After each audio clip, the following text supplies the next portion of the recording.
Hello, hello, hello, friends, enemies. Hello, hello, Naya. Hmm. Thank God it's Friday, Gita Friday. Oh, I may have a Gita Friday class today, but it's right now. Let's see. Right now it's wake up and think clearly. Pre pre regular Saturday morning. So this is Friday afternoon. So I'm going to study a little bit from a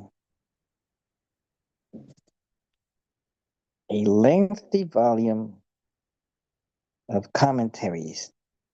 The actual root text, you could call it, is only 100 verses. Well, that could be 5 or 8 pages long, but the commentary turned out to be over 600 pages long. Wow. That means maybe each verse took 6 pages to comment on, sometimes more, sometimes less. Just take a look at what one of the verses and what it took to comment on that particular verse. So we're on verse 34. So I've been in you could say it's a class where we look at a verse once a week on Friday. Today's Friday. So we're going to have that class in a few hours. Hmm, maybe in 1 hour, maybe two. Yeah, 1:30. I think that right now it's 11:30. So here's verse 34. Let me turn it around this way so you can take a look at what the verse looks like in itself. So it's only 4 lines long. Each verse is about that size. So the weird language up above is a language I don't know, and you probably don't know either. It's similar to Sanskrit. Well, that's the Roman transliteration of it. It probably uses its own script. Probably one of those that's similar to one used in South India. I don't know what it's called, but it's not Devanagari as used in Sanskrit or in Hindi. It's more round. I think it's more roundy kind of circles, like used in maybe Tamil. I don't know. It's a language that it's a region of South West India where you might find some people speaking this language and some people speaking Tamil language, and others. Tamil is supposed to be a Dravidian language mostly. This language that's used for the 100 verses, it's like a poem, 4 lines each. We're in verse 34. This language is called Malaya,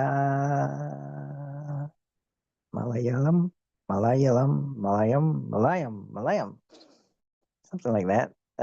Anyway, if I were to read this and you're a Malayam speaker, you would you might appreciate that I had tried, but you might find lots of errors all over the place. But I'll go and mess it up anyway, get an idea of at least some syllables, a combination of syllables, how it goes. Here I go. Verse 34 in the original language of Malayam. Here I go. I'm going to read it in the Roman transliteration. It's kind of like phonetic writing of it. Here it goes.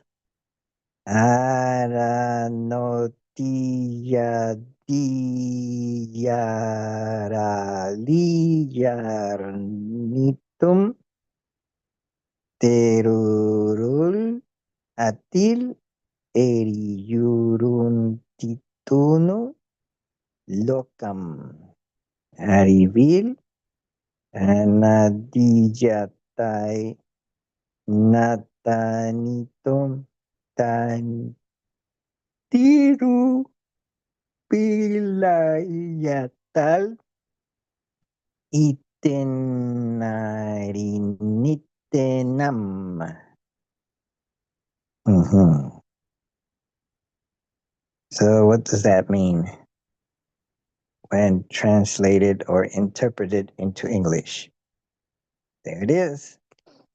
The author of this large book has translated it as follows: mounted on the rotating wheels of a chariot, which have, which have half movements and such for spokes, the world rolls on. Know this to be the beginningless divine sport that is ever going on in knowledge. Okay, so now we're going to look at a few pages. Let's see how many pages there are. Let's bring it down to size. And let's swipe over. There's 1, 2, 3, 4, 5, 6. Yep, 6 pages. That's pretty much average. Sometimes 7, sometimes 8. Here I go. Oh, let's see what the author of this commentary did not write this down. This was taken from a transcript. I think it was in 1978 or so, late 70s, when this was given as a talk, and it lasted about an hour or so. And so the transcript of that talk was uh, edited to be presented in this way. So here's what the satsang went like for this verse. You could say that this is inspired by this verse 34. Let me read it again. Mounted on the rotating wheels of a chariot, which have half moments and such for spokes, the world rolls on. Know this to be the beginningless divine sport that is ever going on in knowledge. So, I'll try to keep that verse in mind as I read this commentary to that verse. When we think of the world as we experience it, we are aware of a vast space around us. That's how Guru Nitya Chaitanya Yati starts off his talk on verse 34. Furthermore, he says, we are always placed in the exact center of a space in which it is equidistant to the horizon in all directions. We can never go near the horizon. We can never be away from the center, no matter how hard you try, even if you run as fast as you can, you will always be in the center of the space bounded by the horizon. Hmm.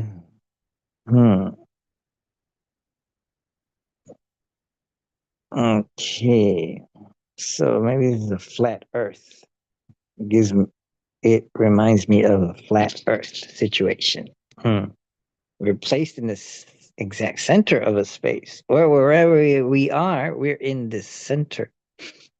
From our point of view, if we assume that the plane goes in all directions in seemingly infinite distance, or never ending, or too immense to for us to conceive, or for all intense intense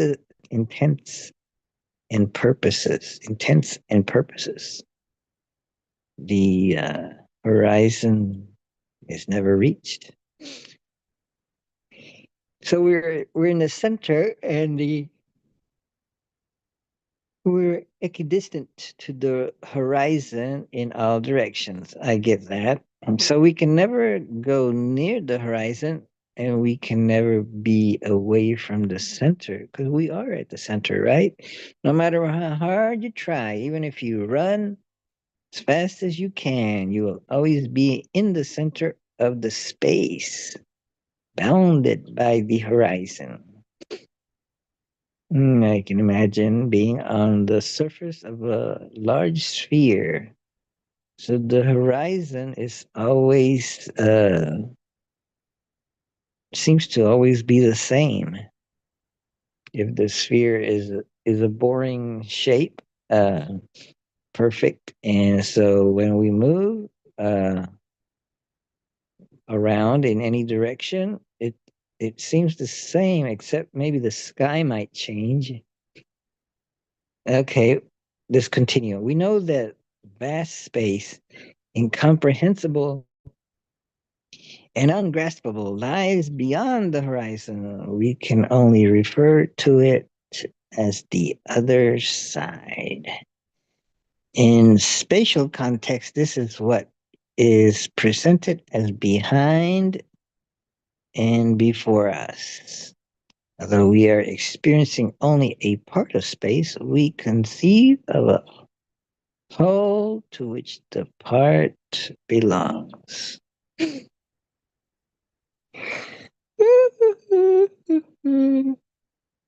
Hmm. Space is only half the world picture. The other half is experiencing this moment. Just as there is a horizon around us, delimiting our spatial experience, there is also a horizon of time. A horizon of time. In space, we have a front and behind. In time, we speak of a past and a future. And between the past and the future is the present, of course. In Indian mythology, time is looked upon as the son of Vishvavan, the sun, S-U-N, the sun, S-O-N, of Vishvavan. Vishvavan is the sun, S-U-N. So Vishvavan is the sun, S-U-N, and he has a son, S-O-N. And that son is considered to be time. So the sun begets time naturally. From its rise and setting, we experience dawn, morning, noon, afternoon, evening, and midnight. Of course. Hmm. So time is measure of events that keep happening, like what's it called? What's the word? Uh, Perpetual? No. Reoccurring. Propagating? No. A sine wave. A sine. What does a sine wave do? It starts with the letter P.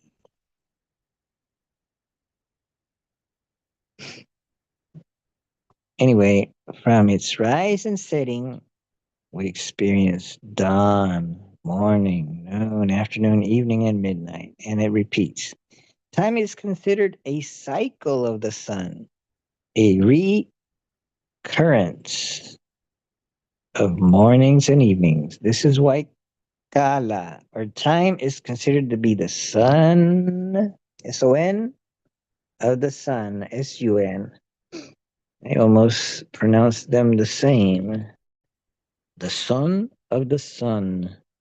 The son of a son.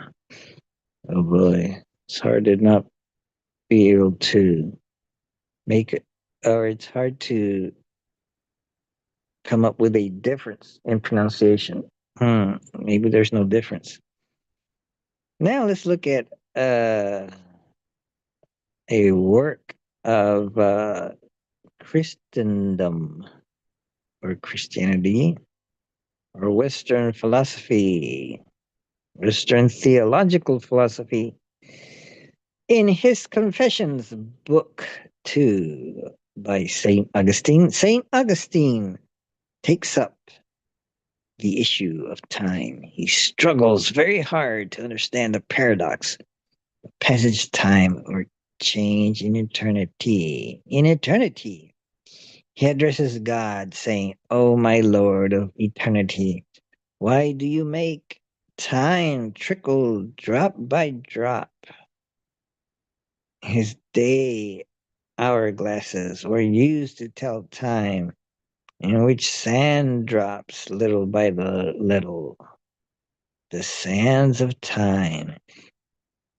St. Augustine said, "When you call, the hours flee." Ever since St. Augustine's day, time has been a problem and a paradox to Western thinkers. In his analysis of time, Augustine asks, what is past? Is there anything called past time? He argues there's no such thing. We have only memories of things that happened. Memory becomes a memory only when it is relived in the present. When you recall something you have once lived and then experience it again in the present, you see that its contents have become pale, the carcass of something previously alive. The non-substantiality of it is remarked as past.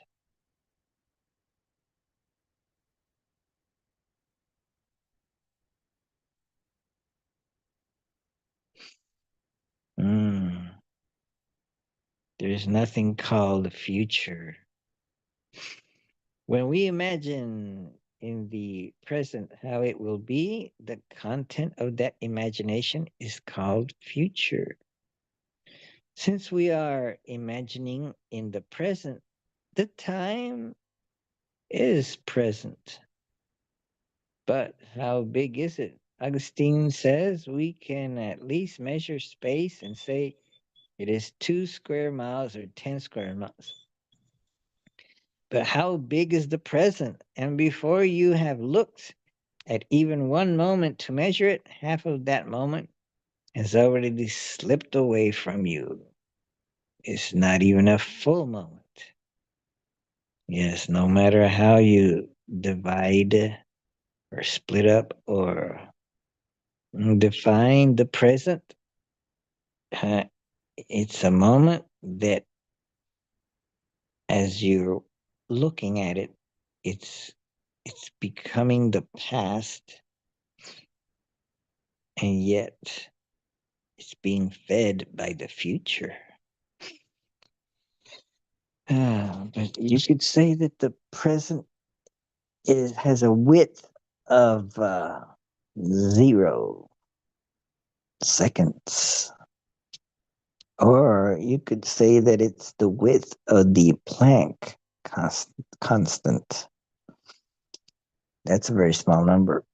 Narayana Guru says, Aranoti, have a moment. Time is constituted of half moments.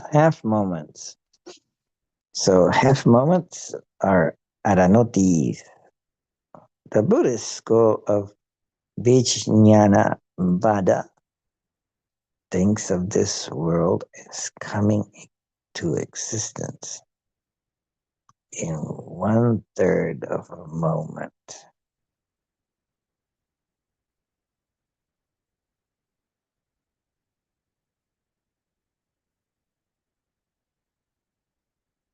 Mm.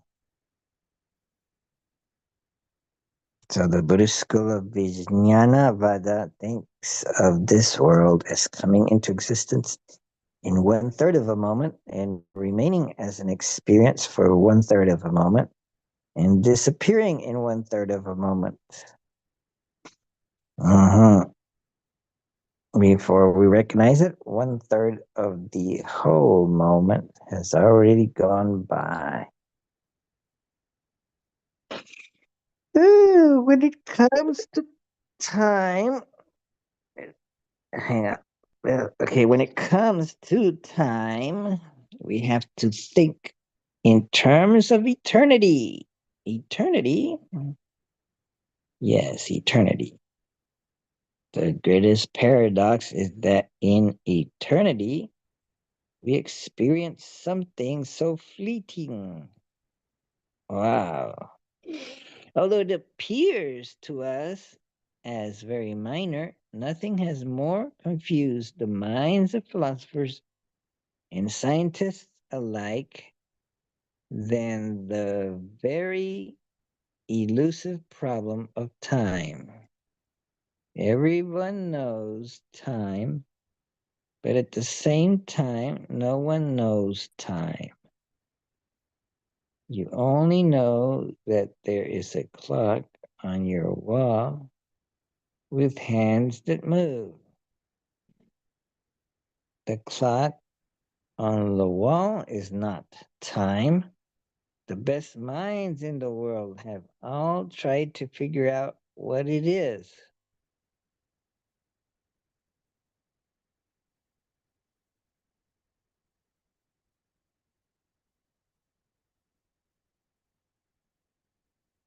Let's see.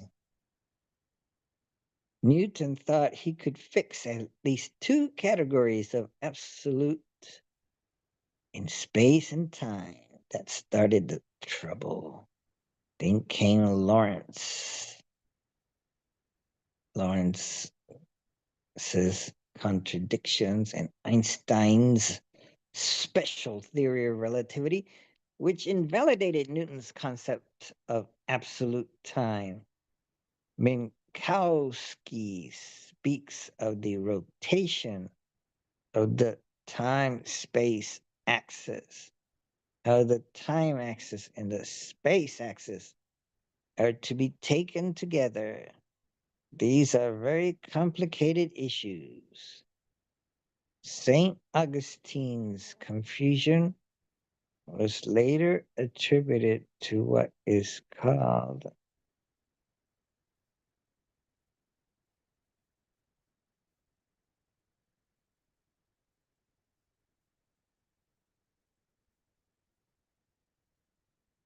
hmm,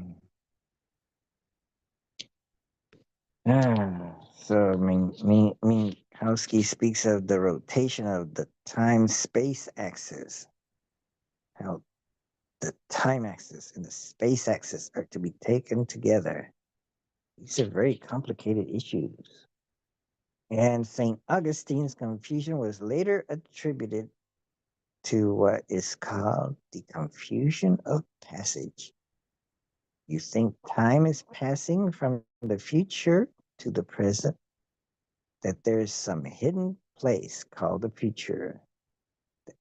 Time is popping up from, comes rushing along like the rabbit in Alice in Wonderland saying, no time, no time.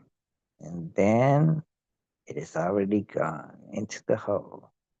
From where did the rabbit appear? Alice didn't know.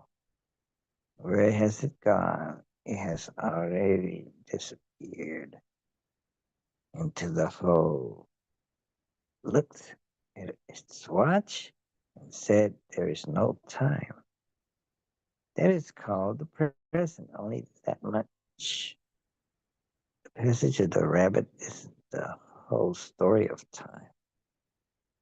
But if you read St. Augustine, you will see he is putting both hands on his head, howling and crying, lamenting and calling to God to come and clear up the issue.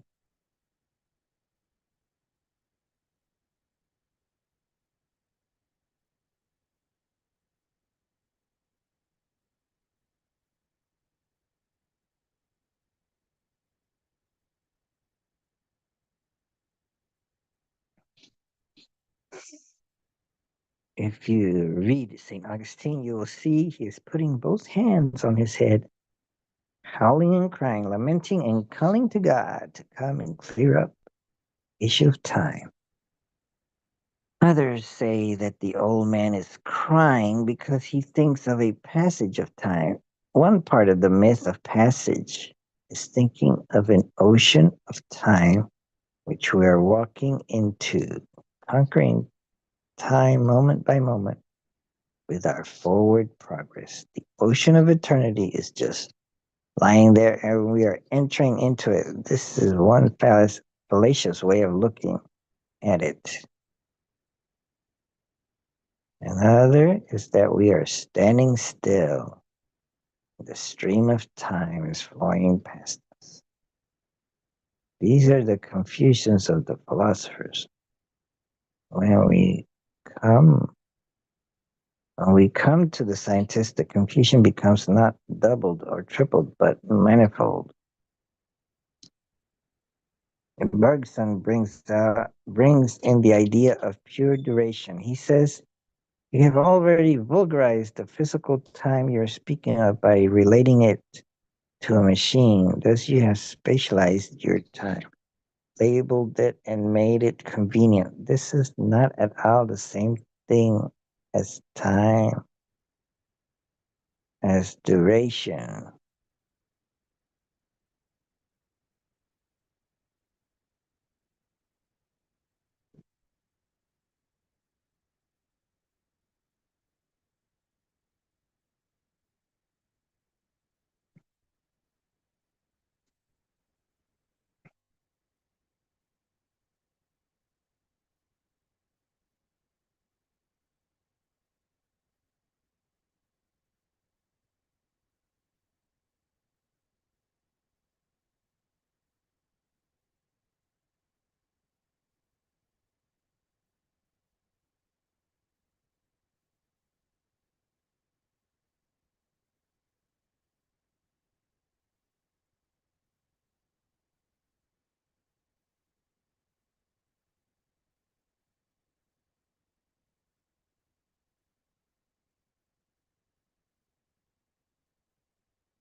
Does machine time really exist at all? When you fly from Honolulu to Fiji, wow. For example, somewhere on the way, our modern packaged time inexplicably slips off and sit on the plane with your eyes open or whatever you want.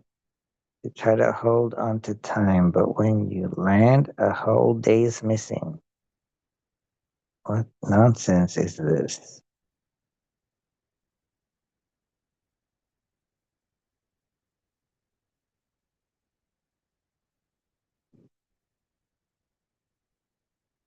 Hmm.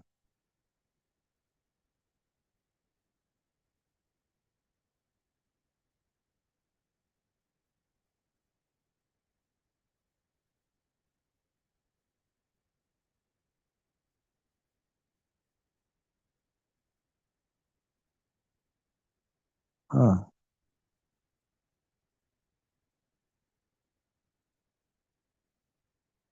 St. Augustine also wondered about how time could be measured. You cannot measure time like you measure space. If you want to measure a table, you just put a yardstick on top of it and read 36 by 48 or whatever. You cannot use the same kind of measuring rods on events. When you try to apply it, some parts of the events are already past. They do not stand there for you to measure them. They change. How can you measure changing in the midst of change when you don't have a baseline to compare it to? The sun, the original timepiece, is not stationary. It is moving at a very fast rate of speed, taking with it the whole of the solar system. The planets within the solar system have their own motions, while the galaxies that contain this solar system is moving in a completely different manner.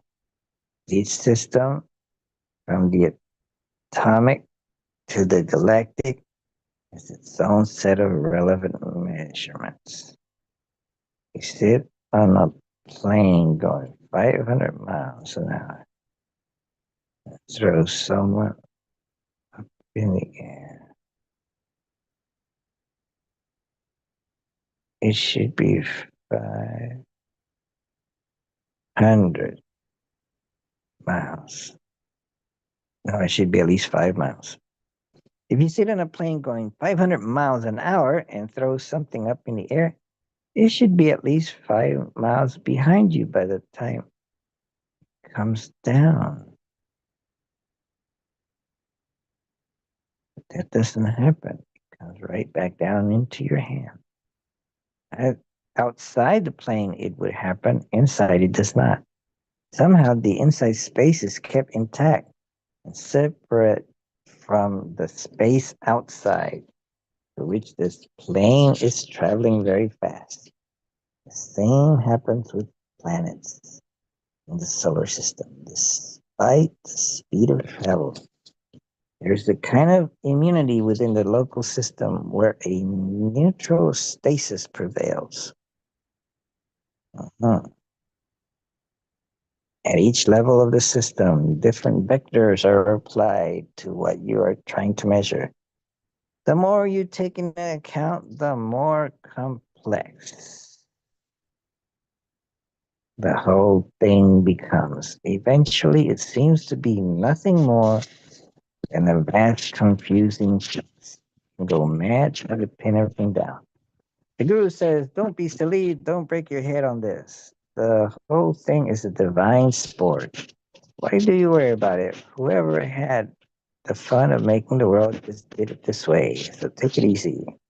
It's only a joke. The ancient rishis didn't worry their heads about time.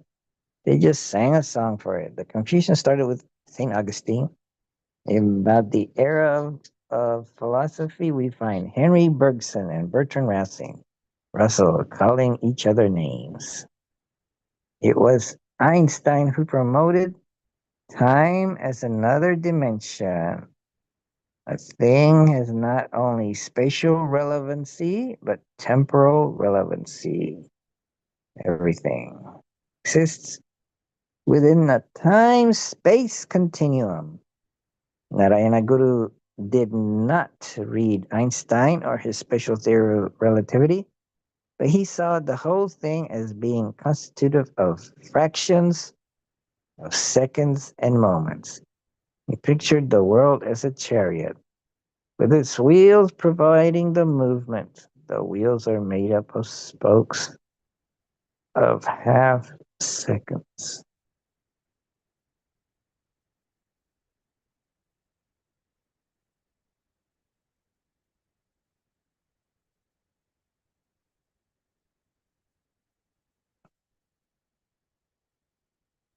Hmm.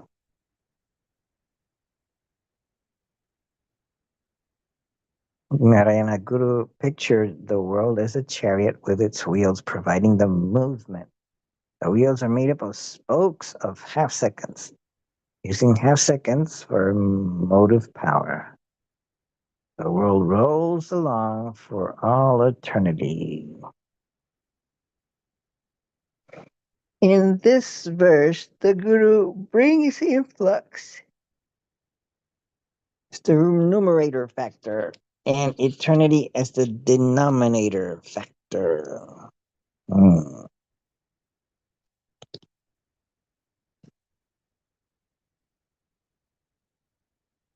Uh-huh.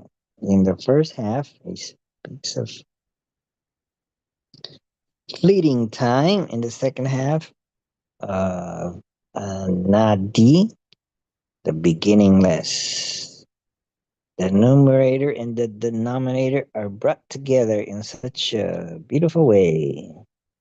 One seeking the other out, that you get a numinous presence of the whole without confusion about the time factor. What is this adi? Adi means etc.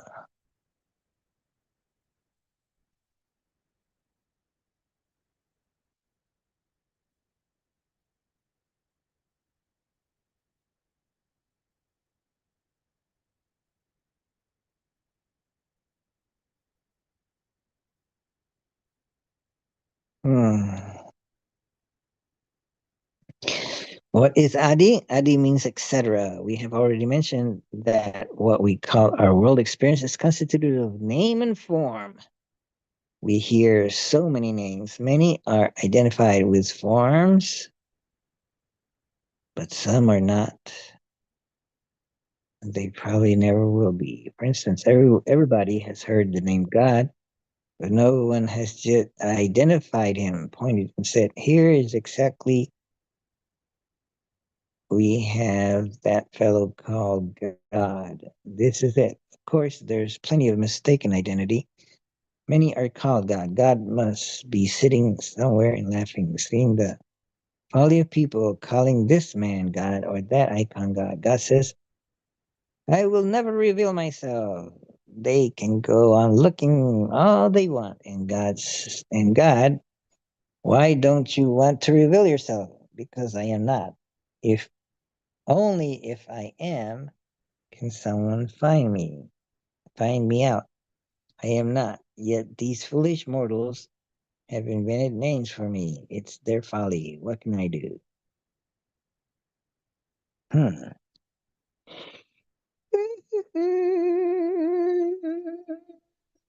So there are billions of unidentified names. Mm. Also, there are many mysterious forms. We don't exactly know what they are, but we don't want to admit defeat, so we give them names. Don't know what time is either. God only knows. We don't know a little of, we do know a little of space, for instance.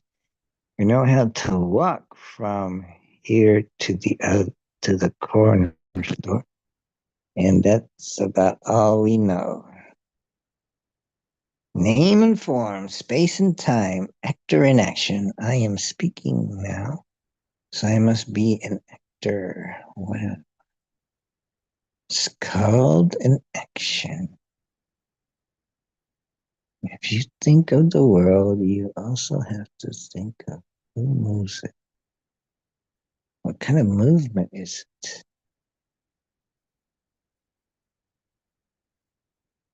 Then there is cause and effect. Things are to be related as effects stemming from cause.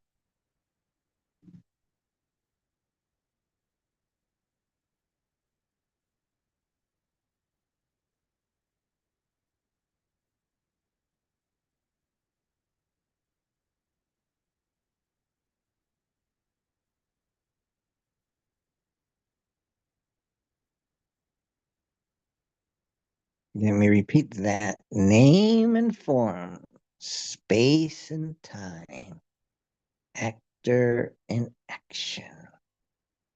I'm speaking now, so I must be an actor. What I am doing is called action. If you think of the world, you also have to think of who moves it and what kind of movement is it. Then there is cause and effect.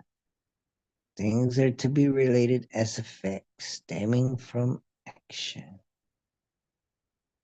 Hmm.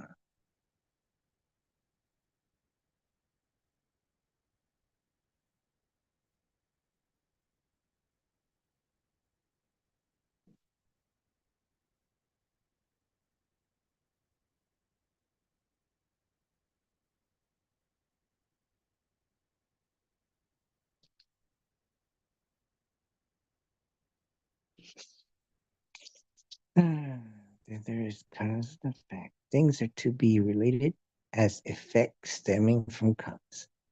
We do not know exactly where cause becomes effect.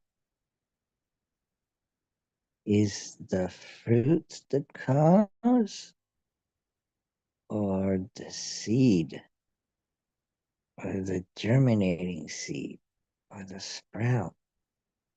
Aren't they also effects? These are all just arbitrary distinctions we make because we really don't know universal and particular.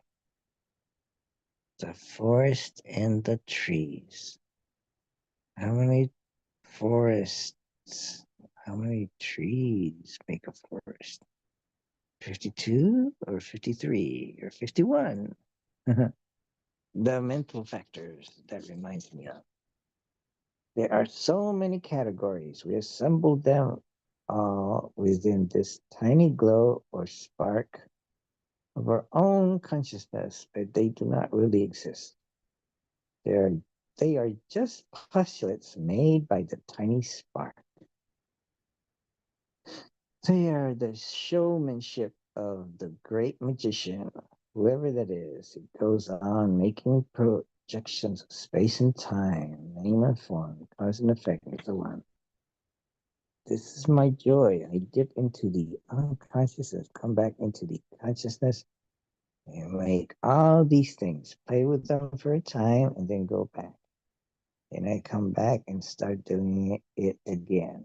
That's the joke which is going on. God is a little baby sitting in the center of our own consciousness.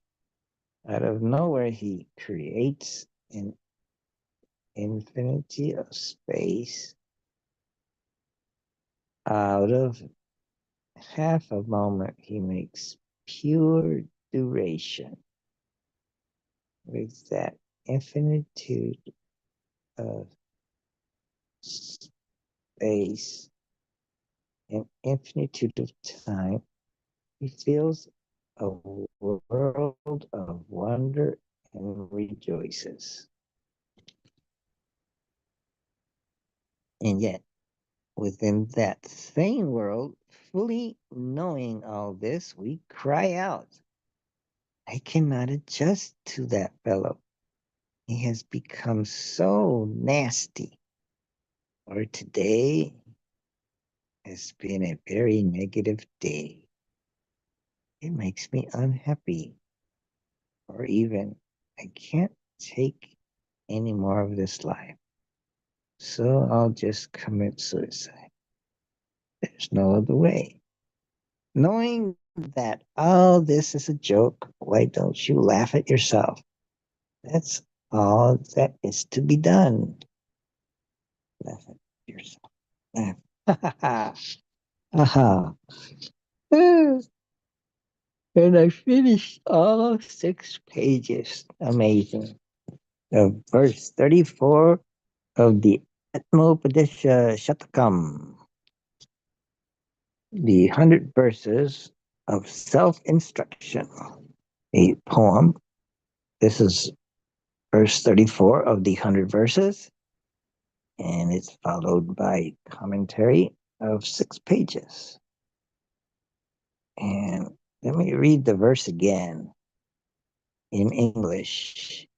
Mounted on the rotating wheels of a chariot, which have half moments and such for spokes, the world rolls on. Know this to be the beginningless divine sport that is ever going on in knowledge. Well, I dedicate my efforts to all my friends, enemies, strangers, kind mothers, those in the bardo, demons, gods, everyone, all the characters in the universe going through time. Thank you for listening. Let's see if I can find the image that I'm supposed to meditate on.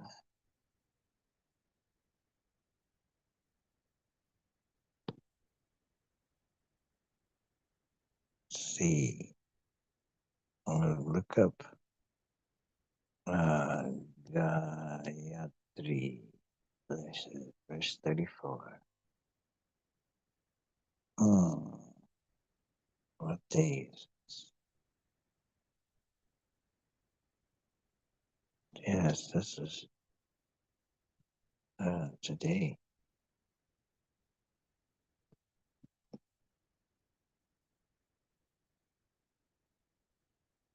Let's see. This is the file that represents. This is a painting by Andy or something like that. This is this is we can meditate on this image while thinking of what we read, what the verse means. Uh,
uh, uh.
Mm, mm,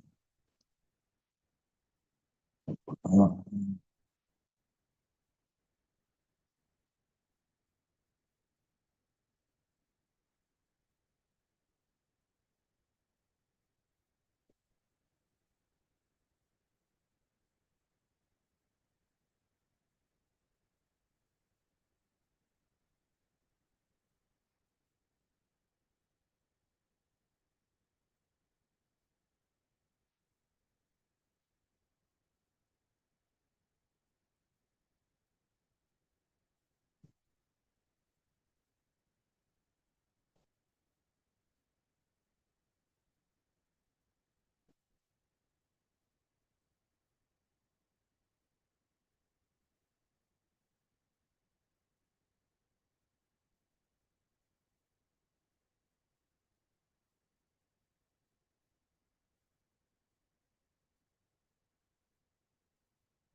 mm.